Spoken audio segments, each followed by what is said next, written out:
111 hangtod 120 ng Suratul Ma'idah.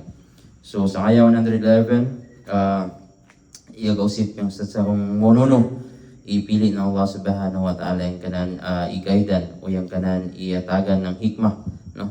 Yung Allah subhanahu wa ta'ala, pagpili na ng kanan iatagan ng hikmah, pigatanaw na niyang pangatayan ng utaw, no? Mugunawas ang pagtanaw na ng pangatayan ng utaw, ng pangatayan ng bapa ng Rasul, na yaning bapa ng Rasul na grabing ka palangga na ng Rasul. Okay, sang kanan pangatayan na yamangin tugya po niyan sa mga kadanan nila ningaon ng kanan mga kaumpuan. Agaw sa wayan at tagi ng hikmah ng Allah subhanahu wa ta'ala, ng hidayah ng Allah subhanahu wa ta'ala na makabalik ng makapag-convert ng pagka-Islam, no? So i-review po ng ustads ta ang CD apit na yung lesson itong yung pangagina time, no? Na itong mga miracles o mga mirakulo na iinilang ng isa na itukutan ng Allah subhanahu wa ta'ala. Na yanin ang mga mirakulo na iga-prove guide na yung Allah subhanahu wa ta'ala o kalininan na kaya nan mainam, no? Muna sinyan yung pag-inang ng sang Nabi Isa na way ama awang gilina na yan yung patunay na kaya ng Allah subhanahu wa ta'ala mag-inang ng aberno. O ipastorya na niyang Nabi Isa ang isa pa yan para makapagdipinsa sa inaanan na si Maryam, no? Na ipasanginlan ng kadaygan ng mga utaw na relasyon sa kadaygan na asag, no? So ausang ubos-ubos pa ng ininang ng mirakulo ng Nabi Isa yung pag-atag ng yawas ang langgam na ininang sikan sang pasak o sang pagbungnan sang lahi-lahi ng mga sakit, no? So inyan yang iatag ng Allah subhanahu wa ta'ala ng pabor o mga mirakulo adto kang Nabi Isa, no? So yung al-Hawariyun na iatagan niya rin ng hikmah ng Allah subhanahu wa ta'ala para kuputan yung agama Islam, yung pagpanginto sa Allah subhanahu wa ta'ala o sang kanang propeta. Sa aya 112 ng Suratul Ma'idah, yung mga Hawariyun, yung mangayo sila ng pagkan, magunawa ng pagpangayo ng mga kaum ni Nabi Musa, mga Hudyo at tugang Nabi Musa ng pagkan, o yatagan sila ng Allah subhanahu wa ta'ala ng manna wa salwa. So, iagadua yung Nabi Isa, ay galawang mo ng Nabi Isa na apabila mangayo ako, na kinahanglan amang into kamo sang kabarakat o sang kagaga ng Allah subhanahu wa ta'ala sang kanak agama. So apabila aong isa kamayo na di mapanginto na aong di na madyaw na mahitabo kanatin, no? So sang aya 113 yan itong pagkaunda ng pagkan na alhamdulillah kada kan ng mga Hawariyun na igadua sila na ama kasigan payang kanilang panginto o pagpanginto sa Allah subhanahu wa ta'ala. Sa ayaw 114 to 115, Allah subhanahu wa ta'ala yagalong na atagnan maatag yan, no? Ng dakwa na pabor, no? Pero apabila na di pagyapon ang manginto yung iatagan ng sino nakadakwa na pabor, na atagan na ng dakwa uman na siksa yung di aming ito. So yung Nabi Isa, no?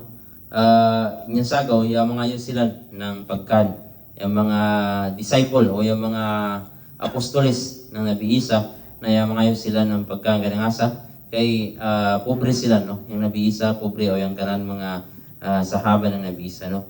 Na au yang yatagan sila ng pagkan ng Allah subhanahu wa ta'ala au i-treat nila ninyan o sa puso nila ninyan na pagkan na barakat inyan na pagkan kay ubos ng pagkan ng sinyan na tibol o na lamisa na sikan sa Allah subhanahu wa ta'ala. Yung Allah subhanahu wa ta'ala na ikumandanan yung mga malaikat na atagi mayo ng pinakamasakit na siksa yaning masunod, no? So muna sinyan yung mga hipokrito. So nasa masakit yung siksa ng hipokrito, mas mataas yung degree ng kanan siksa kumpara sang wa panginto, no? Kaya ang hipokrito na yung matigam yan na yung uno yung katinudan ng agama, yung matigam yan uno yung katinudan ng Allah Subhanahu wa Ta'ala. Okay, yung mga atik yan sa Allah Subhanahu wa Ta'ala o yung mga atik yan sa ginawanan. Masking pa yung matigam yan ng katinudan, no? Unlike sa wa panginto na majority kanila o maday kanila niyang wakatigam uning katinudan, no? Ikadwa yung utaw ng Maida, no? Na yani silan na ikita nila yung kagagan ng Allah Subhanahu wa Ta'ala. Mugunawan ng Hudyo na ikita nila yung kagagan ng Allah Subhanahu wa Ta'ala sa pagsagop kanilang sikan sa Firaun pagtunga ng dagat, pag-atag kanila ng manna o salwa, no? O pag-atag umansang mga kaum ng Nabi Isa ng pagkan, no? So despite sinyan na wag yapon silang panginto, rebelde yapon silang sa Allah Subhanahu wa Ta'ala. Agaw sa sila niya ikadwa na atagan ng masakit na siksa ng Allah Subhanahu wa Ta'ala. Ikatlo, yung utaw ni Firaun, no? Yung utaw ni Firaun, malig yung kanilang mga sara na ininang. Isa sa nakuha nila na sara na ininang, yung pagpatay nila ng mga isa, no? Mga isa na biya pakautaw o mga isa na pilang kabuwan pa si kanya mo to, no? So ipangpatay nila ninyan kay ipangpatay nila ninyan di ganang isa ka isa, okay, thousands ng mga isa na apabila pumatay ko ng sangkautaw, ng sangka yawa na isa yan akapadug mo sa naraka. How much more kung libo-libo na mga iso o na mga iso yung ipangpatay mo. Sang ayaw 116, sang alaw na maori, yung Nabi Isa, at tawagan niya ng Allah Subhanahu wa Ta'ala, ay mo niya ng testigo, no? Magalaw yan, magalaw niya Allah Subhanahu wa Ta'ala na tinud ba ya Isa na igasugo kaw kanilan na simbawon kanilan, magunawa ng pagsimba mo kanak, o tinud ba Isa na igasugo kaw sa mga kaum mo na asimbawon kanilan inagad kanak, no? So igalaw niya Isa na glory be to you, o ikaw yung pinakalakwa, no? Na igalaw niyang Nabi Isa na di para kanak yung paglawng na simbaw na ko, no? Na way kanak authority maglawng sinyan, no? Matigam kaw ya Allah kung uno yang iyan sang kanak pangatayan, masking wa ako katigam o nang iyan sang kan mo pangatayan. So inyo yan tubang ng Nabi Isa na pakakagpaunta na i-deny nan yung paglawng na asimbaw niyan, no? I-deny na yung paglawng sa kanan mga kaum na asimbaw niyan, kaya way kanan karapatan na maglawng sinyan. Sa ayaw 118 to 120, yung Isa, yung galawng, simba may yung Allah Subhanahu wa Ta'ala, yung kadunan o yung kadunan mayo.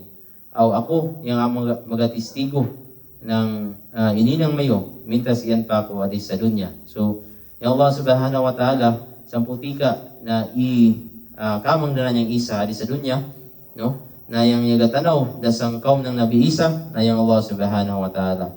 So, sa ayaw 118 ng Suratul Ma'idah, yani na aya, yung ibasa sang kagabi ng tahajjud, na ang sang kaputika na sang kagabi ng tahajjud na yani gid na surah, yani gid na aya yung pigabasa ng Rasul, no? Na igamit na sang kanang tahajjud, no? Yani gid na aya. Ibasa na niya ng makabarik, piga-recite na niya ng basa na niya i-recite na niya ng makadaig na barik, no? Sinyan na pagtahajjud nan. Asang pagtahajjud nan o pag-recite, pagbasa nan sinyan na igatulog yung kanan luha, no? So minan kabarakat yaning aya 119 kali aya 118, no? Na 118 na minan kabarakat yaning aya 118 ng Suratul Ma'idah na ibasa, ipulawan yan ng Rasul, ibasa yan ng sangka tahajjudan, no? Wailay na sura na isumpay na, no? Yani gid na aya, no?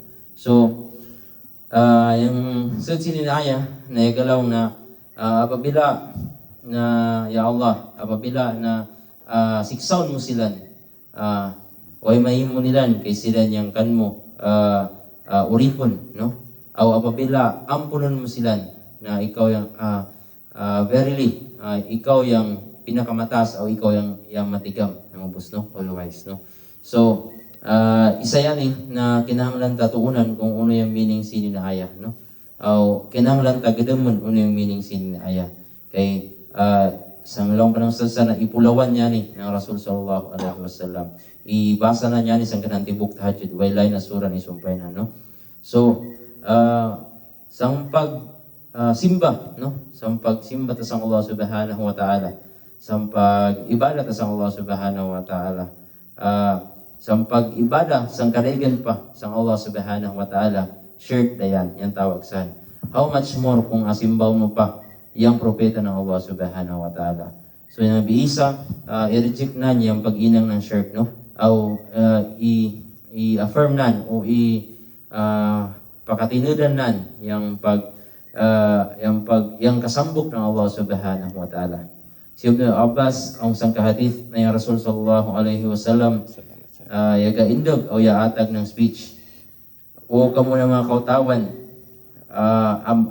sang alaw ng mauring tipunon kamo ng Allah subhanahu wa ta'ala o kamo way kamo yung mga chinilas, no? Way kamo yung yang kamo yung agina sang lubasan na yung kamo yung mga siki, no? Way chinilas mayo o way kamo yung panaputon o wa kamo katuli san putika, no?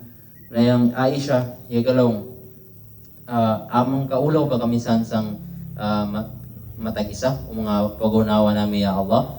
So Rasul, no, yung Rasul yagalong di kay mabisi kamo ng pagdumdum na whether masuruga ba kamo o manaraka, no? Mabisi kamo o pagkwenta ng mga gawbok mayo, busy kamo pagdumdum kung sapat na ba yung amalibada mo na makapasuruga o makapanaraka ba kamayo, no? So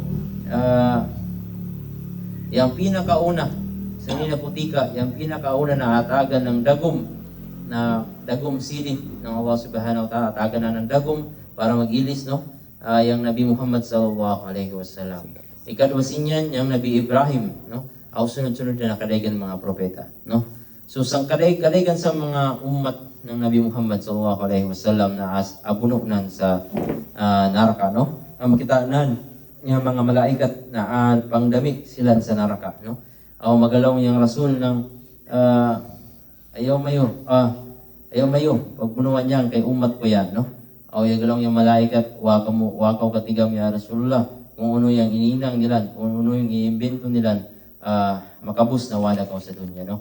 So yung Nabi Muhammad, mga kaum ng Nabi Muhammad o ng Nabi Isa, nag-iimbento sila ng kadaygan pa na dugang sang agama, no? Yung Rasul sallallahu alaihi wasallam yagalong na yung kanak mga umat ma-divide ng 73 ka groups while yung Hudyo na 72 ka groups, no? Agaw sa importante laban na magsunod kita sang agama ng Nabi Muhammad Rasul sallallahu alaihi wasallam. Yang kanatin agama yang asyhadu an la ilaha illallah o mununod ta pagpractice ang agama ta iyan sang asyhadu anna Muhammad Rasulullah, pagsunod sang sunnah ng Rasul, no?